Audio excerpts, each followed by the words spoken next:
everyone! Welcome to the Jayda InStitches show. It's the long Thanksgiving weekend here in Canada, and all week long I've had decor and food on the brain. I wound up making some more of our pumpkin and apple coasters, which we have a tutorial and a free written pattern on.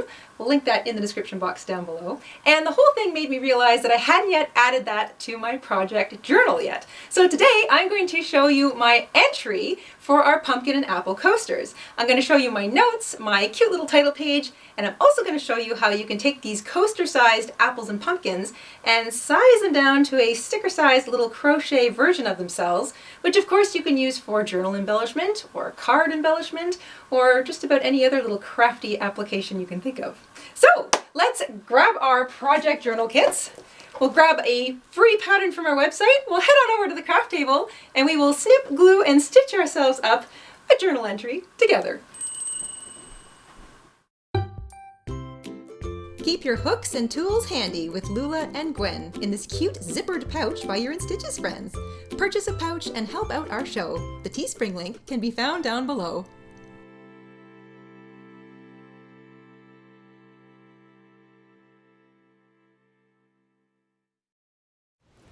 Today's journal entry is our pumpkin and apple coaster pattern. We have a free written pattern, and this is it, over on our website. We'll make sure a link to that is in the description box down below. So if you want to run over and print off a pattern for yourself, you can include that in your own project journal. And of course, we have a tutorial that goes along with it. We'll link that in the description box down below as well if you want to give it a try. Real fun, seasonal little project. They make great coasters. They make a nice little sized applique. They're about 4 inches or 10 centimeters in diameter for another project you might be working on. I strung some into a garland last fall. Really, really cute. So I'm going to create a journal entry based on this pattern. I've assembled my notes page. I'm going to create a little cover page for it. I've got some nice seasonal colored markers, my tape and my glue, a pair of scissors, and a couple of other little things that I might include, including some stickers. I also went ahead and I made some miniature versions. This is what I like to call the sticker-sized version of an applique. I've got one in orange, I've got one in red, I've made a whole bunch here. These two are made using embroidery floss, so just your standard embroidery floss. I probably used maybe 5 or 6 yards of embroidery floss for each of these little apples or pumpkins, and then I made a few using size 10 crochet thread. So there's a pumpkin, there's a green apple, and that's that crochet thread. Nice size 10. The small stuff usually comes spun on like a little cardboard skein, just like that. I used a small hook, so if you wanted to give this a try yourself, it's exactly the same pattern. You just vary up the size of your hook. In this case, I'm using a 1.75 millimeter or an O. It's also known as a steel hook 5, so nice tiny little hook. And of course, the crochet thread or the embroidery floss, and that's how I got these little tiny sticker-sized embellishments for my project journal entry. So let's take a look at the notes page and then we'll put it all together. My pattern notes page for this particular project, I've gone ahead and dressed it up. I like to embellish wherever I can, so I've got some cute stickers here. I've included some samples of the original yarn I used for the original project. So it's my pumpkin and apple patch or coaster. That is some Red Heart Super Saver or Comfort. That's how I made sort of this orange one and one of these red ones. And I also made one using some cotton. So like I said, you can use a lot of different fiber yarns for this particular project. So I did put a couple of just sort of, this is more for a size reference. So down the road, and I mean way down the road, if they've gone ahead and changed the weight categories or the size of yarns again, at least somebody who might be looking at this, my book down the road, or even me, maybe 40 years from now, I'll know that that's roughly the thickness of the yarn I used for the first batch of coasters that I made using this pattern. These are my little sketches. Sometimes I like to draw or crochet a little sketch of the thing I'm going to do, so I just cut them out and I glued them onto my little space here, just so I have an idea that it's a pumpkin or an apple. And my notes also include things like how big they worked out to be. So with the 5.5 millimeter hook, which is what the original pattern calls for, they work out to be around 10 centimeters or 4 inches in diameter.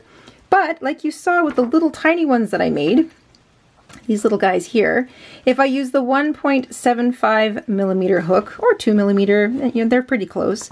They come out to be about 3.5 centimeters or 1.5 inches in diameter. So really small. If you've never worked with small hooks or crochet thread or embroidery floss before, just slow down. You might change the way you sort of hold your work because it's so tiny, but really you can just sort of work away at it the same way you would any other project, and be patient because working small can sometimes take a little getting used to. Notes, they make a cute coaster or applique. As I mentioned, they also make a really good little garland, so I did actually include them in a garland last year. I'll just make that note here, include in a garland.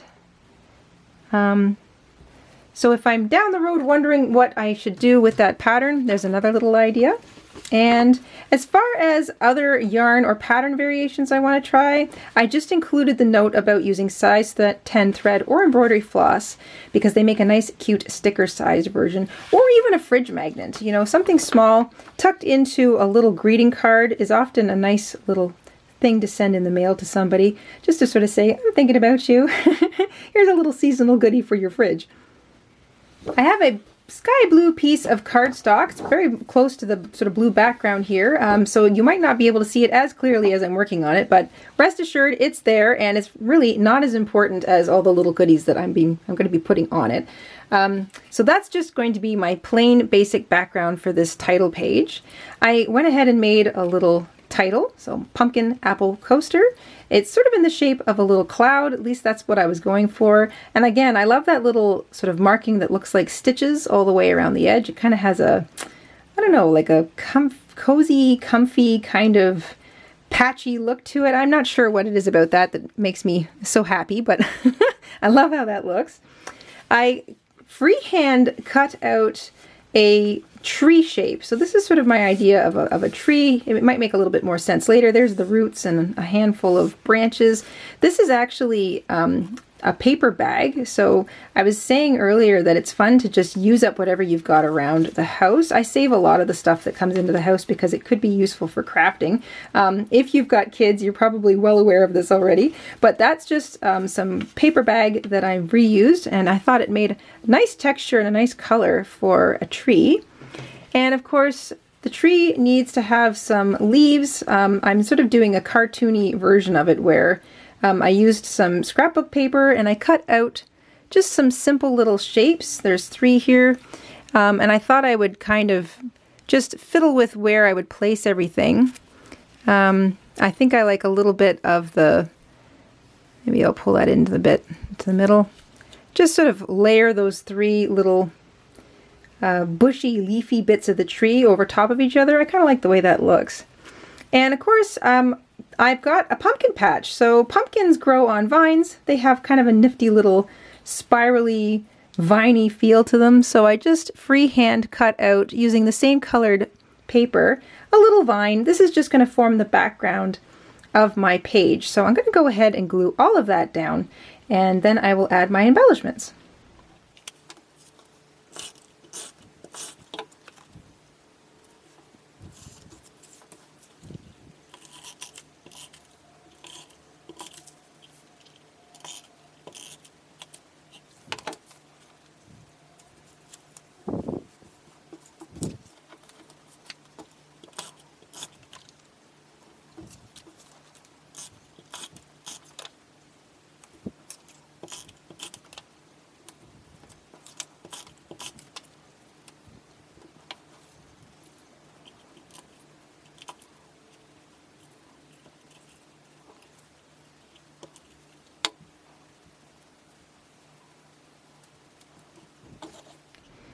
So that's the background of my little title page all taken care of, and I'm not worrying about gluing every tiny little aspect of it down because it's going to be sitting inside a plastic folder. So as long as I've got sort of the main bits, I know it's not going to go anywhere.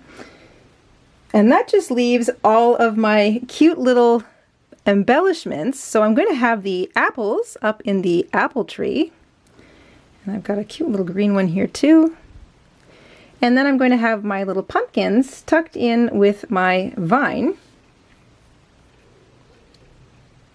And I even came across this cute little sun applique I'd made quite a while ago in my make-ahead stash, and I thought I would pull that out and I would add it because I think my fall sky needs a smiling little sunshine. So that's where I'm going to place my little appliques, or my sticker-sized crochet bits. And now I'm going to grab some two-sided tape and just tape them down.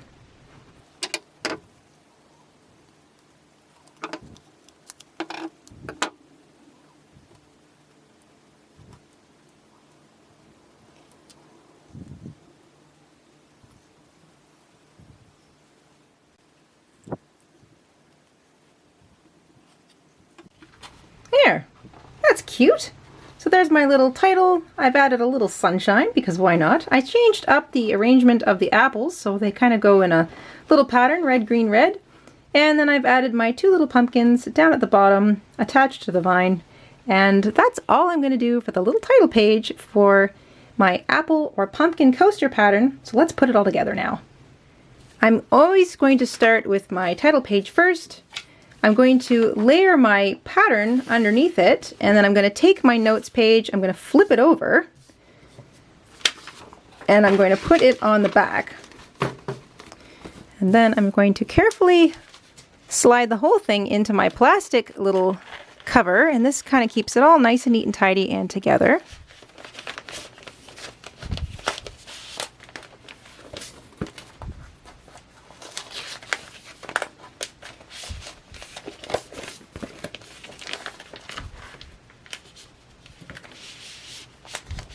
There we go. Now the nice thing about that two-sided tape is that it's not super sticky, so if for some reason I wanted to use one of these little guys down the road, I could just peel it off and use it for an upcoming project. And there we go. So there's the title page. I know that this is the pattern that I've got, and if I'm in my book and I'm flipping it over, I've got my note page showing on the very back, and I'll know exactly what I need to grab to get started. So if I want to make the regular sized ones, I know what hook to use, or if I want to use a smaller hook and make the tinier ones, there's my little note down there.